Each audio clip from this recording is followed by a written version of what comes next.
Ah mais tiens, qu'est-ce que je trouve au milieu de la pampa? Mais c'est Loïc. Salut Loïc. Comment ça va? Ça va et toi? Bah écoute, ça va, c'est un peu sec. Alors quand est-ce qu'on arrive à Ascension? Ça fait déjà 5 km qu'on devrait être arrivé. Exactement, ce qui veut dire quoi? Bah, soit que la ville n'existe pas, soit qu'il n'y a pas de mal habité, soit que c'est la mer, pas plus d'eau. Et qu'on va devoir dormir dans les petits buissons qu'on voit à droite. Voilà. Ce sera un petit coin. On connaît pas encore la variété de la faune dans ce pays.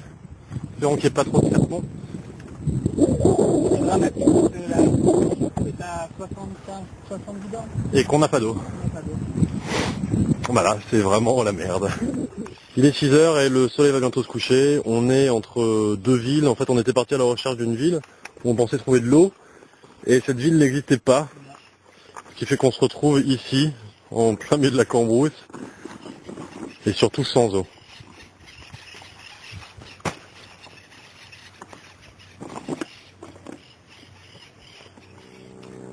Alors nous sommes au deuxième jour de ce que nous appellerons les jours sans eau. Nous allons nous montrer la situation. Johan, montre-nous ce qu'il te reste pour 50 km. Oui. Ben, montre-nous tes réserves d'eau. Ah, moi ça va, il me reste pas trop. Voilà. Et moi, il me reste ça. Hop. Nous avons 50 km à parcourir aujourd'hui. Sous le soleil. Il fait déjà très chaud. Il n'est pourtant que 9h30. Mais bon, on vous tiendra au courant tout au long du parcours. Alors Loïc, grand soulagement? Ah oui, là c'est la joie, c'est l'opulence. Regarde, on a trouvé un tuyau. C'est très simple, il n'y a qu'à ouvrir là. Finir une eau. Alors, est-elle potable? On n'en est pas sûr. Mais bon bah au pire on aura mal au ventre. Au moins on ne mourra pas de soif aujourd'hui. On va pas se faire bouffer par les vautours. Bord de la route. Ah, elle est un peu bizarre. Regarde, elle n'est pas très claire. Hein. Pas très clair, elle fait des bulles un peu Elle ou... fait un peu des... On préfère ça que crever de soif. Ouais, très bien. Voilà. Ouais, voilà. Une grande nouvelle. On prendra quand même un petit coca Oui, en arrivant à la prochaine ville. dans 40 ou 50 bornes. Allez, sur la route entre Mendoza et Córdoba. On arrive à d'ici 4 km et on a résolu notre problème d'eau. Alors les décors sont toujours les mêmes. Exactement similaires à l'endroit où on a dormi aujourd'hui. La route elle est aussi toujours droite. Et on a tous les trois hâte d'arriver, il va être 1 heure, donc d'arriver à Nicolas.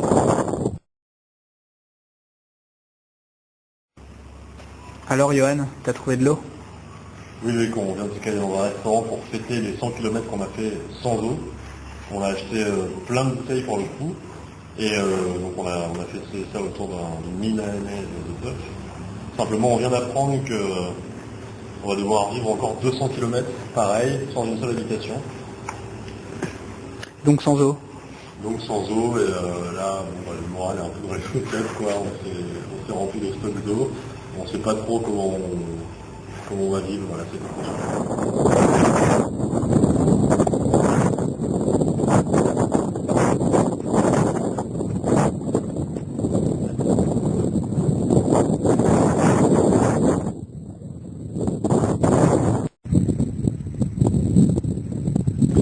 Alors, nous sommes toujours en manque d'eau et nous avons trouvé un poste de police dans lequel messieurs des brigadiers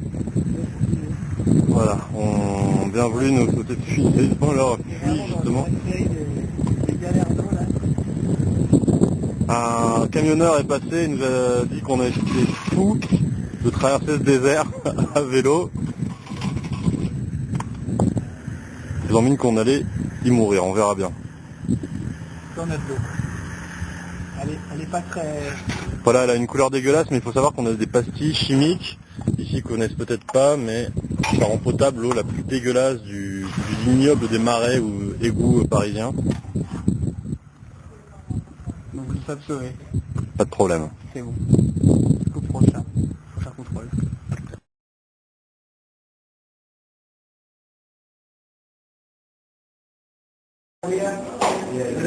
Alors Johan, les ennuis d'eau sont terminés?